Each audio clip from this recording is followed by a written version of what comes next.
Hello and welcome to a webinar hosted by Physicians Association for Nutrition Israel. We're a part of an international organization of health professionals aiming to reduce diet-related diseases, improve lives, and rethink health. One of the ways we do that is by joining hands and staying up to date in evidence-based knowledge on how to prevent and treat disease by healthy lifestyle and especially healthy nutrition. My name is Roni, I'm a dietitian and I lead Pan Israel. I'm excited to host Sumati Bajaj on the topic of the science behind the nutrient reference values. With Sumati, a nutrition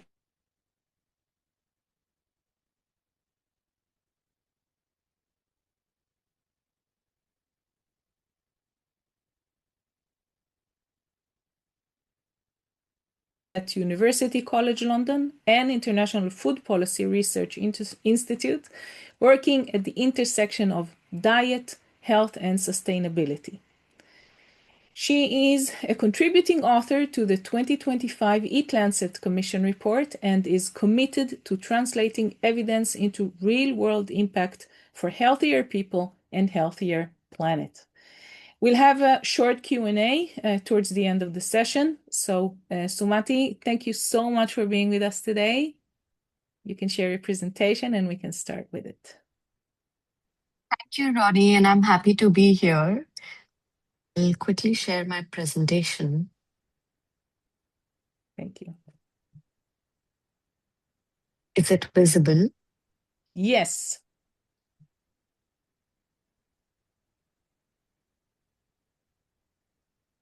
Okay. Thank you for the introduction. And I'm the nutrition knowledge specialist at PAN.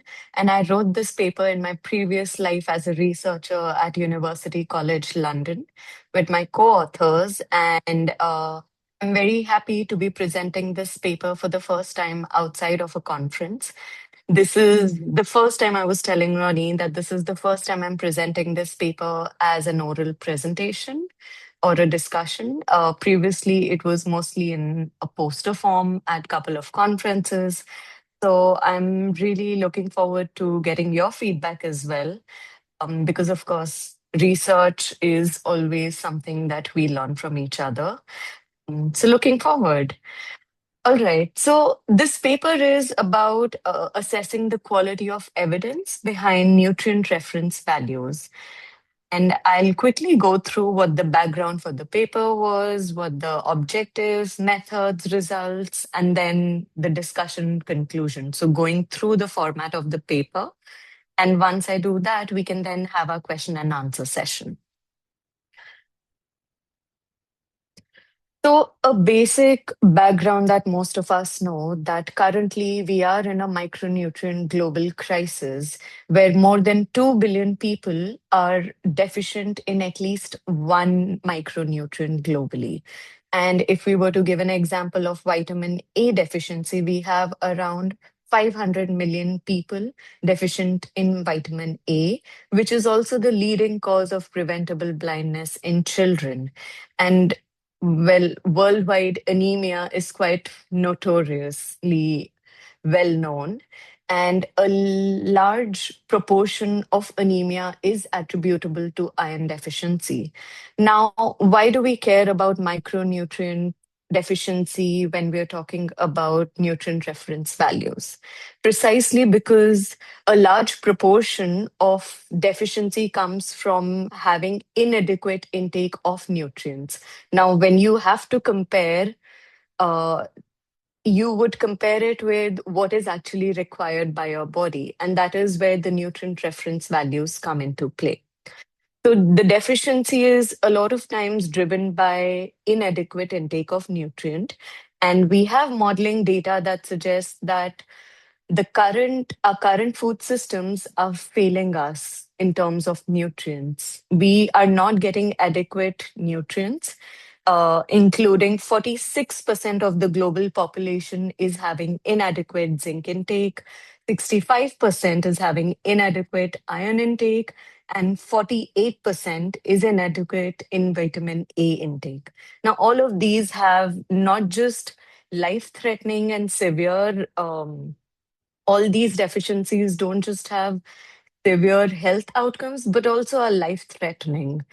And a big motivation towards this paper was to look at the data, how accurate uh, or how do we interpret this kind of data? When we talk about inadequate intake, we have to compare it with what our body actually needs. We then use these nutrient reference values, which is you might have heard average requirement, or you might have heard, depending on where you are, in which country, which region, recommended dietary allowance. Now, these are all different types of values to talk about basically one thing: how much nutrient does a body require, or how much nutrients would a country recommend an adult population to have. Now, these point to very similar concepts, but are also very different in their definitions. But most importantly, why are we looking at nutrient reference values? Because these are very critical values which have been developed by large committees, for example, the Institute of Medicine in the US. Then there are regional committees like European Food Safety Authority called EFSA. Then we also have national governments and national bodies, including in India, coming up with their own nutrient reference values. And why it matters is because you have multiple applications of these values. Apart from just research and looking at modeling studies, you also have people having or modeling their own dietary choices or dietary plans against these reference values. It is also a big critical part of food policies. For example, food labeling, food fortification, large scale food fortification programs in India, for example. So basically, this built a motivation for why we want to look at how the quality of evidence is for these nutrient reference values. Now, to start with, there are multiple types of values that I've bucketed in three. One is the estimated average requirement, or the EAR, which is called by the IOM. And there is also average requirement called AR by EFSA. And I take two of these committees as the examples or the main bodies in this paper, and we look at all the methods and values established by these two bodies.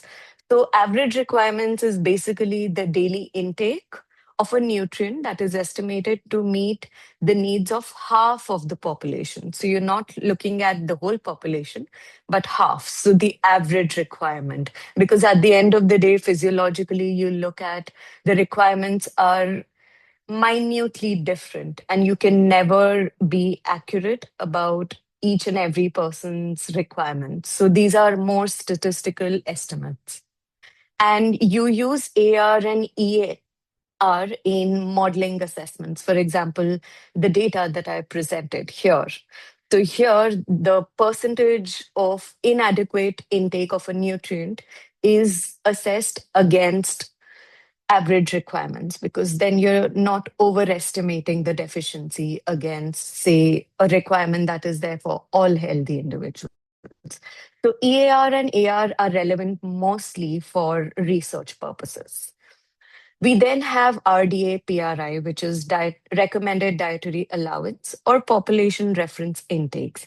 And you see this a lot of times in national guidelines, for example. And these are statistically derived from the average requirements. And they're basically, I would say, inflated from average requirements so that these reflect the values to meet the nutrient needs of all individuals. I think this percentage all is actually 95%, if I'm not wrong. But basically, the requirements, the value of nutrient intake that can meet the needs of nearly all healthy individuals. So this has a more policy focus. The third is adequate intake. As we'll discuss in the later slides, a lot of times these values are not feasible. So what is done is we then look at, okay, so we have this population which is healthy, and we just want to know how much they're having. And apparently, if the amount of, for example, iron they're having, they are still not being, they are not having any adverse health outcomes, then it means that the amount of iron they're having is adequate. So when you are unable to measure how much your body requires, you then make estimations about, okay, so this is the amount that a healthy population eats, consumes, and remains healthy. So this would be an adequate intake, but your actual requirement can be anywhere below. So again, the adequate intake is further inflated, and that cannot be used to estimate any prevalence of inadequacy or even given any targeted policy formulations. But it is a good proxy where you don't have other kinds of values available. Okay, so let's begin. The scope of this review. Now, given that these nutrient reference values are of importance, and we went through the literature, and not a lot of reviews have been done, probably one or two, and they have not been comprehensive. Most So what we did was to start with what are these reference values and who have develop them. And as I mentioned, there are massive, large, several committees, government organizations. We narrowed down two, which are most popularly used internationally. That is IOM and EFSA.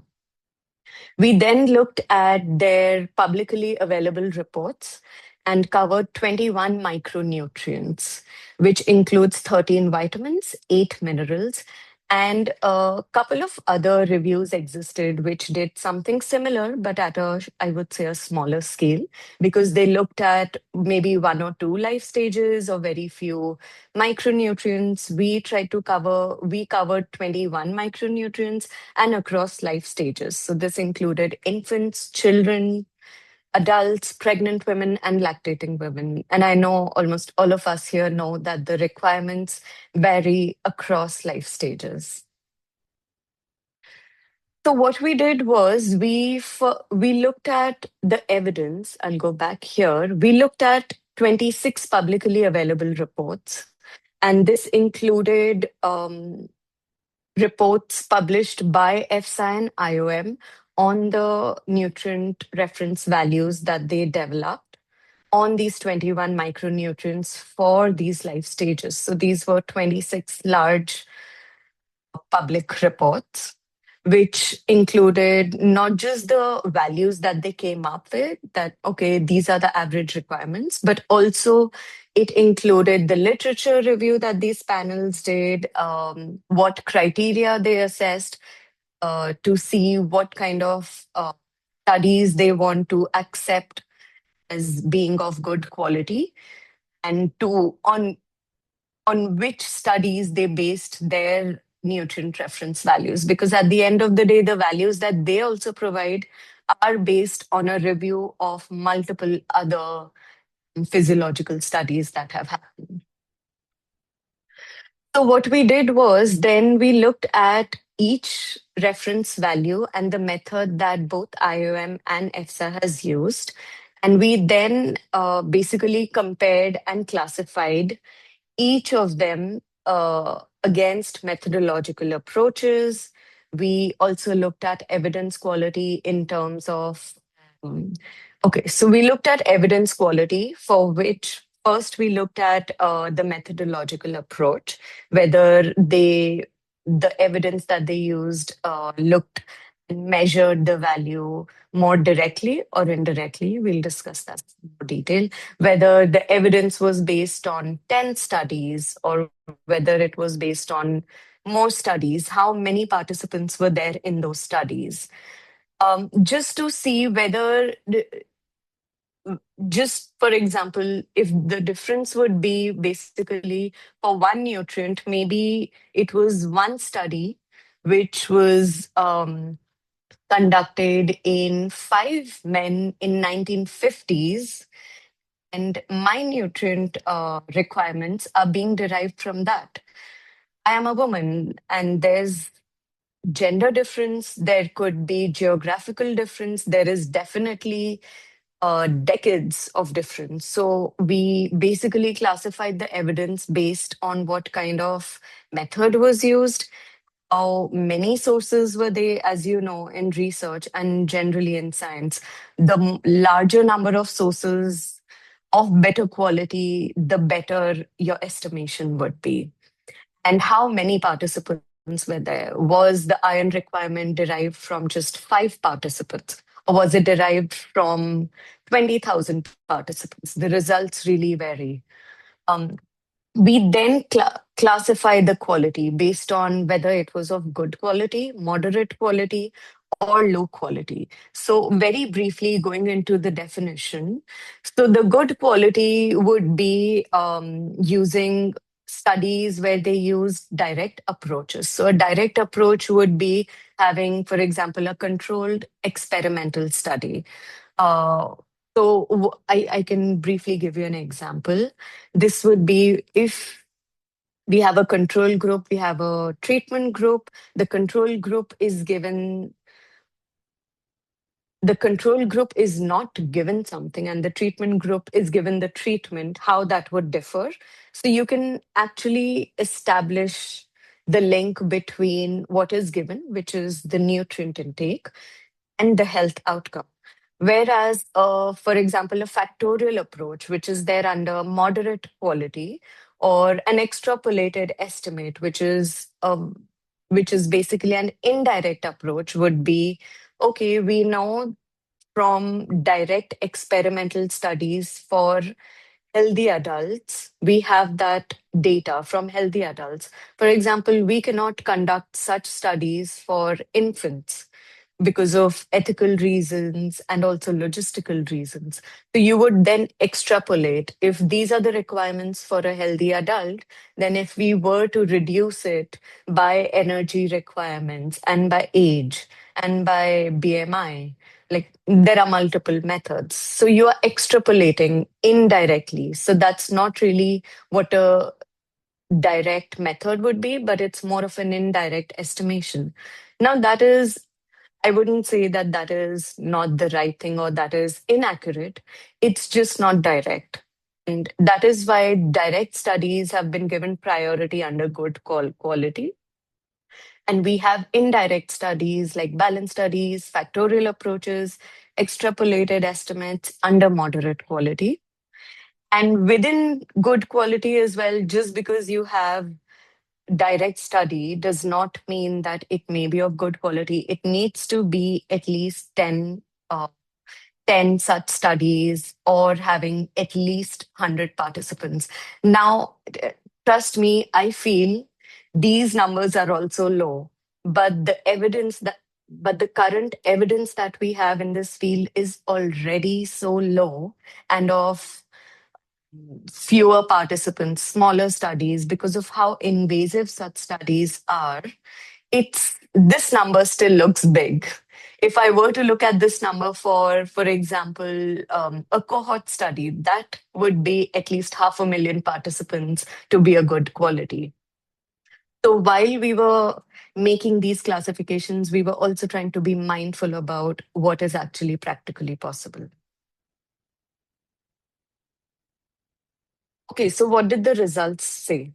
So the results say, let's go through first adults.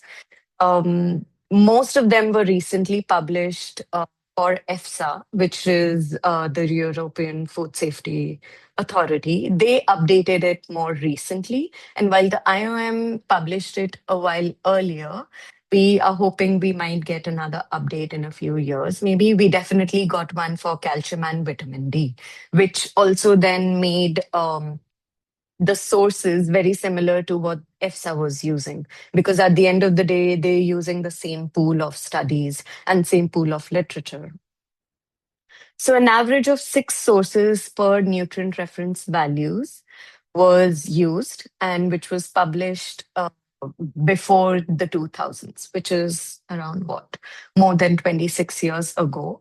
And only vitamin D studies were incorporated, which were published after 2000s. Now, this was IOM. EFSA, which was more recently, where the values were more recently published, the average sources were around eight, and almost all included publications after 2000s. We also see geographical bias, but which is also logical because these organizations are based in the US and Europe. But what we need to be mindful about is while we are taking these values from European institutes or the Americas, we are still applying these in large modeling studies to populations across the globe. So this is one caveat. Experimental studies. So IOM derived 11 nutrients through experimental studies, and EFSA derived it for 9 nutrients. Now, experimental studies are supposed to be gold standards when they're done correctly because they directly assess your health outcome and nutrient intake. But the sample sizes were pretty small, less than 20 participants for a lot of nutrients, and there weren't a lot of such experimental studies, so they were um, they were very few. I think four or fewer depletion, repletion, or dose response experiments. And again, we had two notable exceptions where we do have more data of better quality, which is vitamin D and vitamin B12, and which is where we had a higher number of participants when we compare it to our quality classification. So just to recap, while there were direct studies for several nutrients, the sample sizes were small and the sources were small. So while direct study is great, we still didn't have enough data or enough good quality data, except vitamin D and B12. Indirect method, balance studies, and factorial modeling. I won't go into the details of what these are, but very briefly, that these balance studies, had less than 21% participants, and these balance studies were conducted at lower than 1 year duration. Now, a balance study is, I'll give you a brief example. A balance study would be to basically follow a participant or follow a patient across how much of the nutrient is going in as intake and how much is being excreted, and then looking at the balance. At what intake level is the intake equal to excretion? And that's called as the equilibrium. So it does not really necessarily mean that, okay, at this equilibrium is where you'll get your maximum health outcome, your optimal health, but it is again an indirect estimation. And your balance and body equilibrium for nutrients can change over periods because your body has this power of being able to change its absorption of a nutrient. For example, if there's somebody deficient, that person will absorb that nutrient a little faster because that's how our bodies are developed. So again, balance studies come with this caveat of having a higher duration for the study, which is again a lot of times not possible because of ethical reasons and logistical reasons.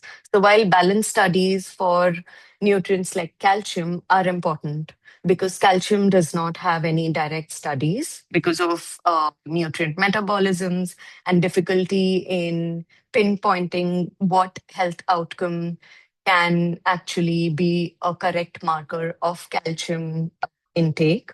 So such indirect studies do help. But again, like you can see the parts in bold, these indirect studies were helpful, but again, the sources were few, the participants were few, and the balance studies were really old.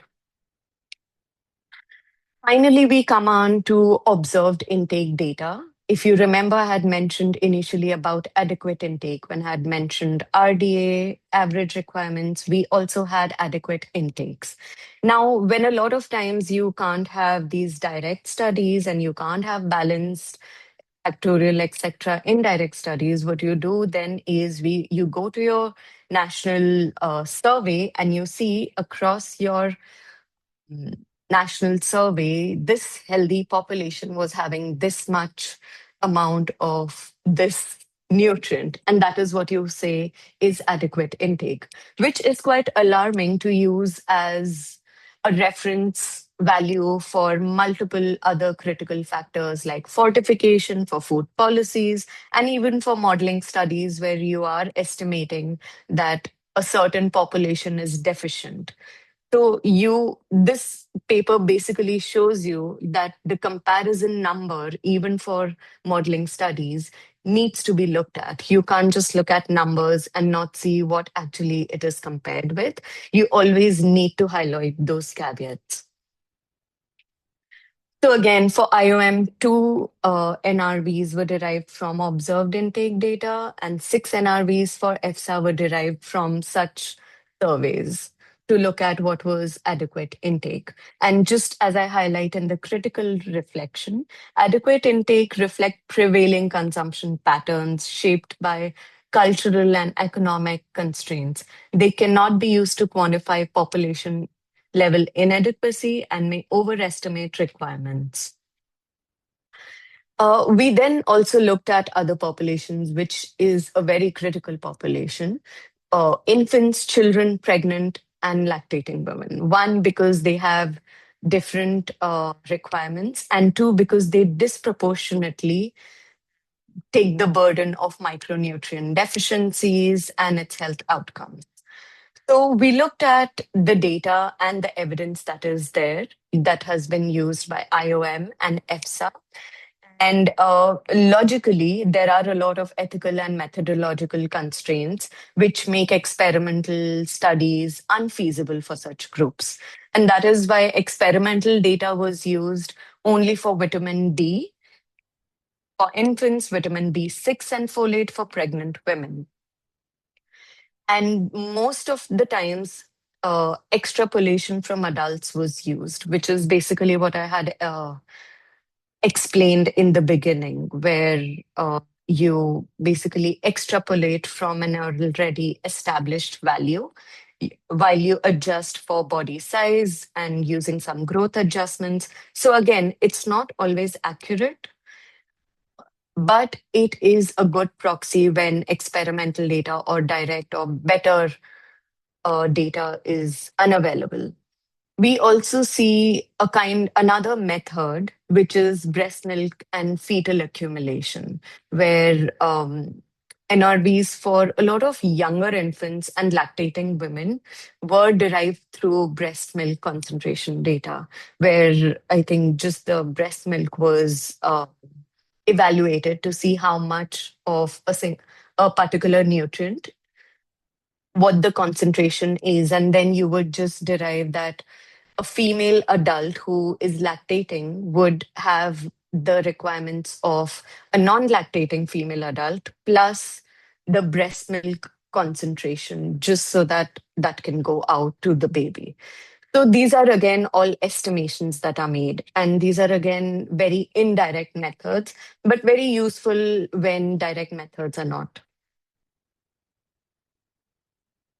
So when we then compiled what the quality of evidence looked for across these vitamins, across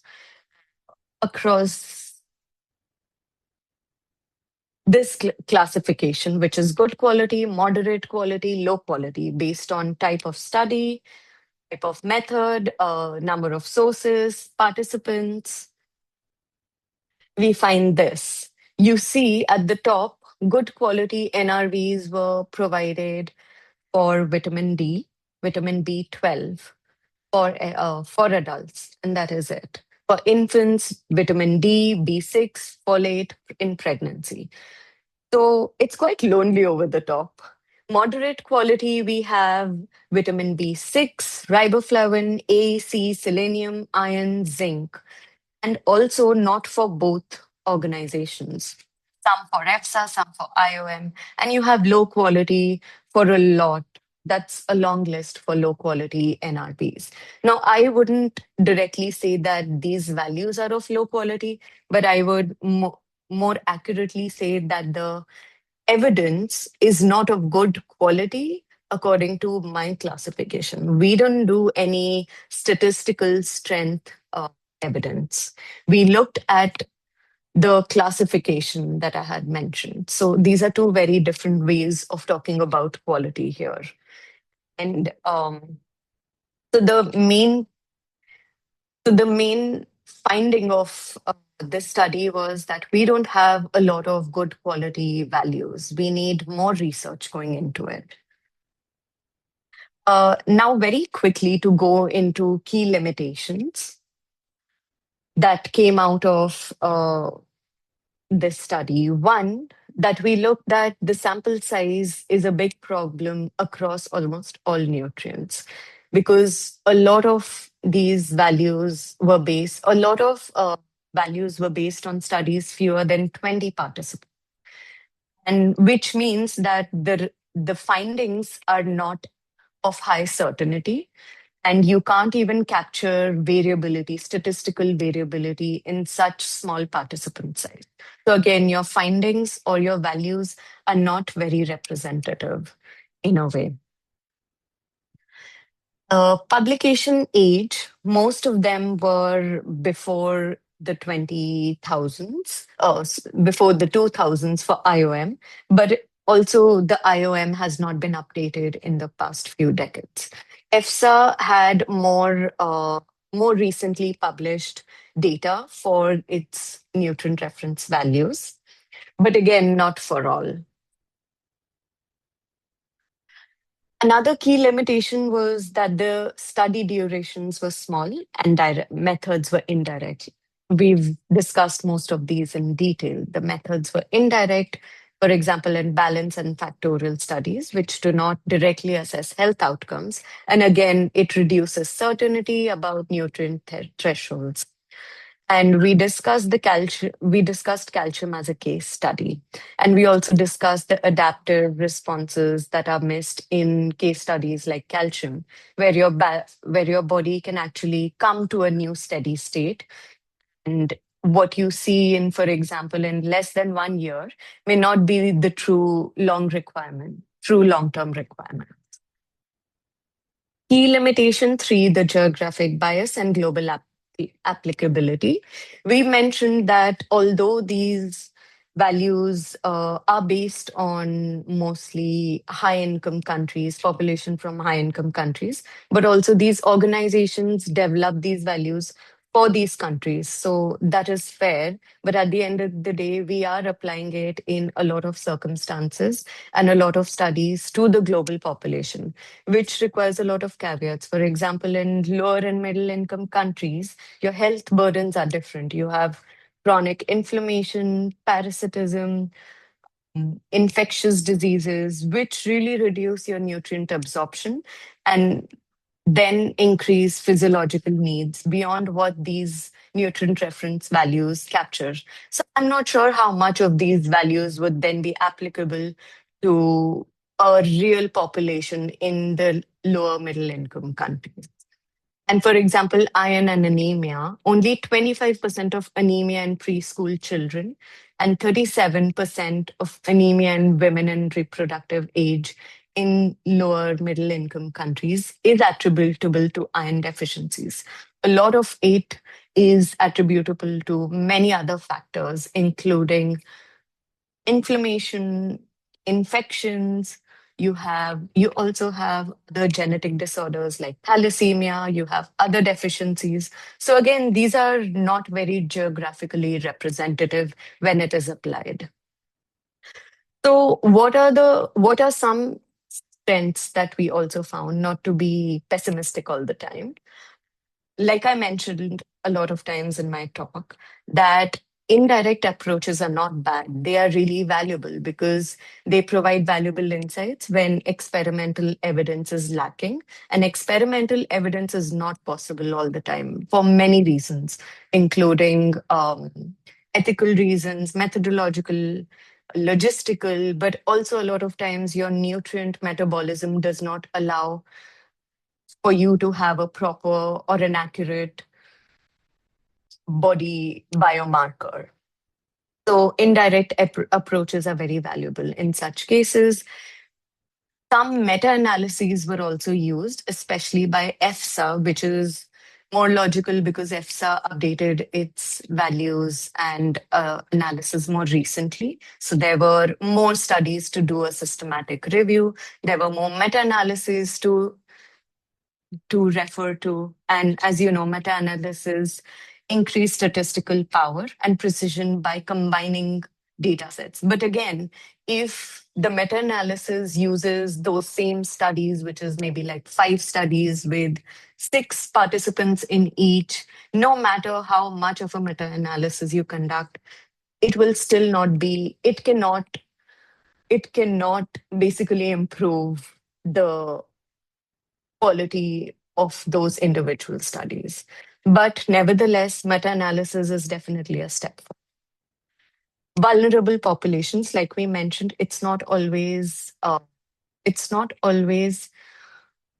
feasible to do such studies for vulnerable populations, infant, children, pregnant women.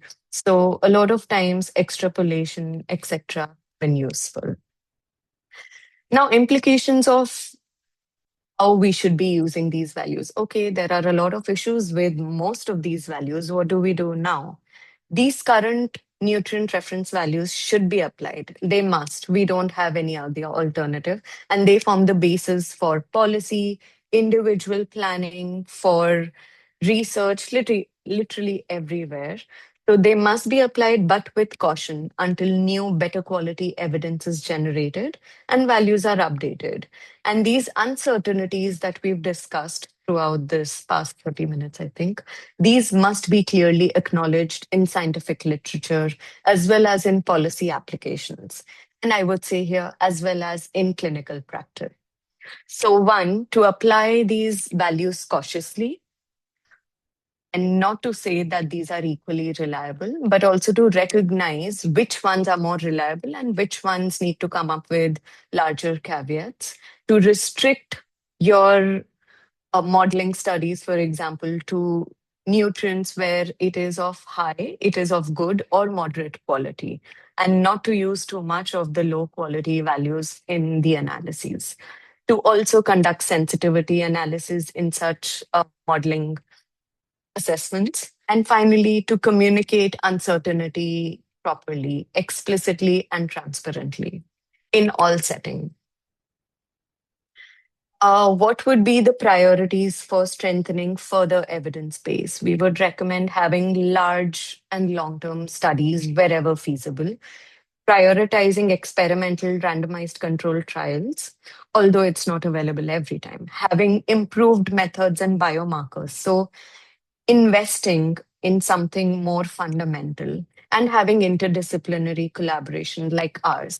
We don't want to just have conversations in labs where these biomarkers are developed, but in interdisciplinary collaborations like ours to see where else this actually affects and what other trends do we see and what other limitations do we see and need to highlight.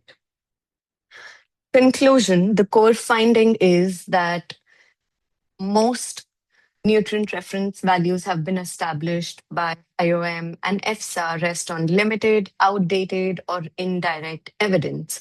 Only vitamin D and vitamin B12 made the threshold for good quality evidence for adults. Now, reliance on small samples, outdated studies, indirect methods, and misrepresentative data is a big limitation. We need to use NRVs cautiously and restrict our conclusions to nutrients where it is moderate quality evidence, being transparent in how we communicate to all stakeholders, including academics, including your patients, including policy. And long-term goal is to have larger, more diverse, and long-term studies and better evidence. I think that's about it from my side. I'm happy to take questions now. Thank you so much, Sumati. Such a surprising data. I'm not sure if I learned that in the academy. Maybe I did and I don't remember. I'm not sure. Any questions? I would Yes. like to ask Yes, about Michal. the controlled experiments that you were talking about. Mhm. So, what were the outcomes? Because you were talking about biomarkers. So, the outcomes are deficiencies that you see, like, I don't know, occurring from like osteoporosis, or the outcomes were low calcium levels, which is a bad example because we don't have that biomarker, but something else.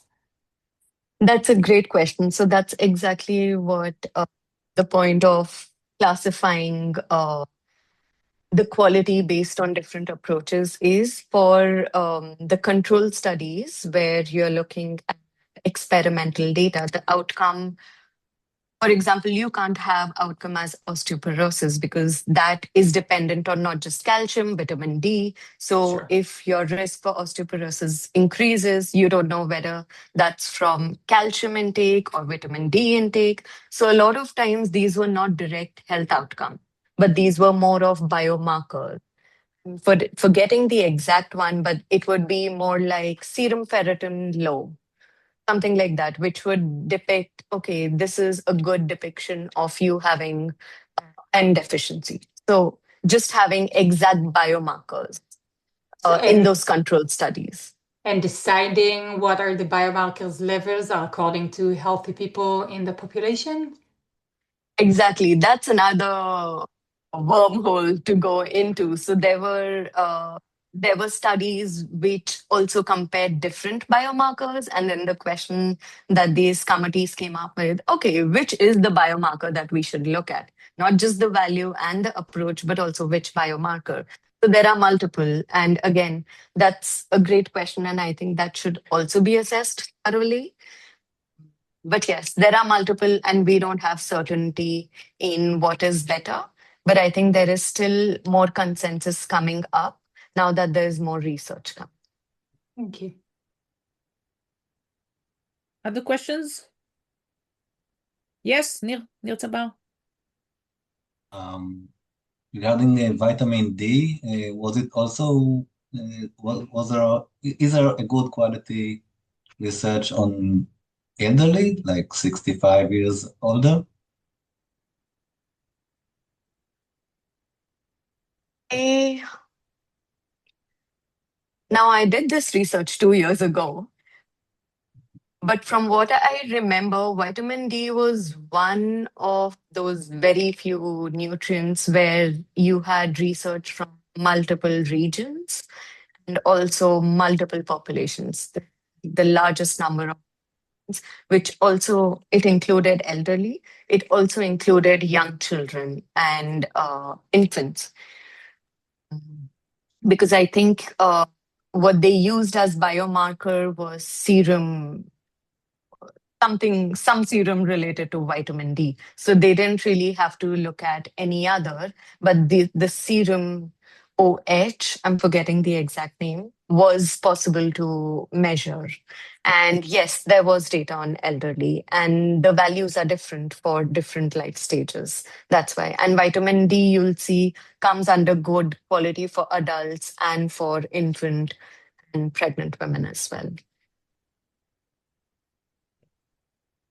One more question. I How can we communicate it to the public? We need some graphic way to do it. Any ideas? Well, that's a good question. And definitely we can think about that and see how that can be done. Let me pose a follow-up question to you that can help me maybe support this initiative of coming up with something that can be translated. What kind of a message would you like to give to your patients? Would you want to just tell them that, okay, the evidence is not great, or what exactly is the message that you would want to put across to your patients through this? Are you asking me?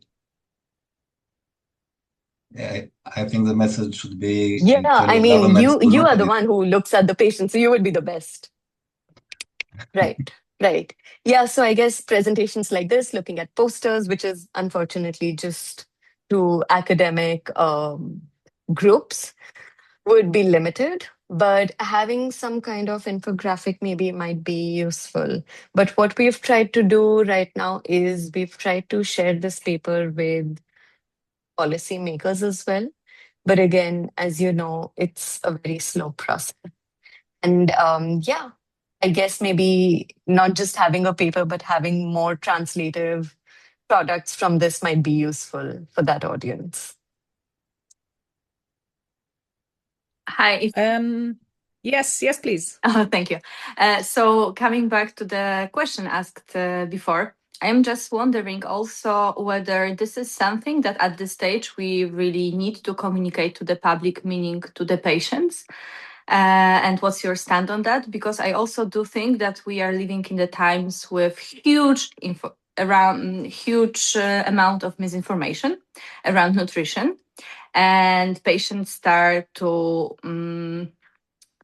be skeptical about everything they hear about the nutrition guidelines, for example, and about different types of diets, and what happens in a situation when we start to make them question also the reference norms, and telling them that something that for a long time we thought it's so well based in the science turns out also not to be based on such a good quality evidence, especially that patients not necessarily would understand what good quality evidence would mean, and all of the stuff that you were also nuancing during your presentation. That's an excellent question because I think a better audience for such a paper would be not so much the patients, but more academics, modelers, more health professionals, and policymakers. So I definitely understand that we want to be careful about if and how we want to translate this to patients, because again, you're right, there's so much misinformation going on. And then to say that these nutrient values, which are apparently the gold standards and they are given by the government, they're printed on food labels, they're just not on good quality, that can be very confusing. I completely agree. And I feel like this needs to be a step by step.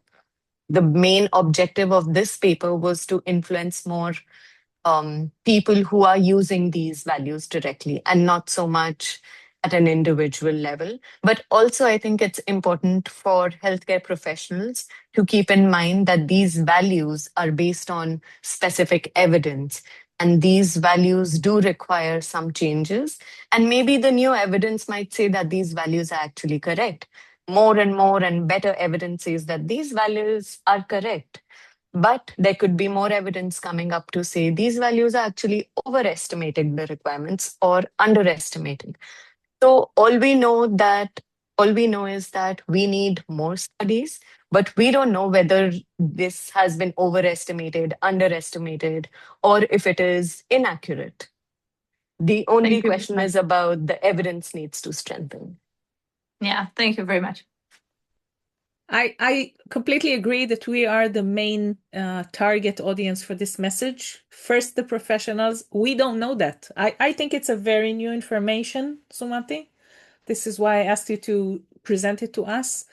I wanted to ask a question regarding calcium because I think I missed the example you made why it's overestimated. And especially when I know that there's a big difference, a big gap between the European recommendations and the American recommendations, around maybe 1,200 milligrams for the American, 800 milligrams for the European. What's the deal with the calcium? Can you explain that again, please? Yes, so calcium requirements right now, both by IOM and EFSA, I think, have been derived from balance studies. And the balance study looks at what goes in, the intake and excretion, and then looking at what level is the equilibrium formed. Okay. Now, that's the basis of a balance study, which does not necessarily say that, okay, at this equilibrium, you'll have your best health outcomes, or at this equilibrium, this is exactly what your body needs. It's just an equilibrium. And we then interpret from that equilibrium that this is probably a good state of what the body requires. Now, a lot of times, especially for nutrients like calcium, these equilibriums can change over time. For example, the body is not always in a steady state. Your body adjusts to the equilibriums. And because these studies are of less than 1 year duration, your equilibriums can change. So if your requirement or your equilibrium or the value at which you achieve this calcium equilibrium is here, your body might actually reduce its equilibrium to here. And then after 2 years, this is where you would find your value. So this would be an overestimate. So that's one disadvantage with balance studies. And there have also been a lot of papers coming up that talk about whether how important is calcium for bone development, etc., especially when you look at it with vitamin D. So I think calcium is so understudied, and there needs to be a lot more that needs to be done, because we also have a lot of debate related to dairy, which then translates mostly to calcium, and we know that calcium requirements themselves are not on great quality. Thank you. Other questions? Last one. Just Yes. do you know if the upper limits are also of bad quality or better one? The same? A good question. We asked ourselves the same question when we were starting this study, and we thought, okay, let's start with the lower limits. And this study came out to be such a big process that we said, okay, maybe upper limit can be taken up with another researcher. Okay. But from what I understand, the data for upper limit is not as much as there is, the quantitatively, there is more data on lower limits than upper limit. So I'm guessing the data on upper limit may not be on any better quality, is my guess, but I can be wrong. I don't think there has been much research done, except for maybe just for specific populations. But yeah, I think that should be the next step for the next researcher to take this up. Thank you. Other questions before we wrap it up? Okay, Sumati, it was a pleasure. A big question mark on the science behind the dietary reference intake. You have thank yous in the chat and applause in here. I want to thank you very much for your time, your knowledge, your patience. It's very late at your end. So thanks a lot. We're going to have this recording and summary of what Sumati presented on our website. So that's a first step to bring this knowledge to professionals. So stay tuned. So we're going to have it on our website. Many thank yous. Thank you for having me. Thanks for the participation and have a good night. Bye. Bye, everyone. Night. Bye. Bye-bye.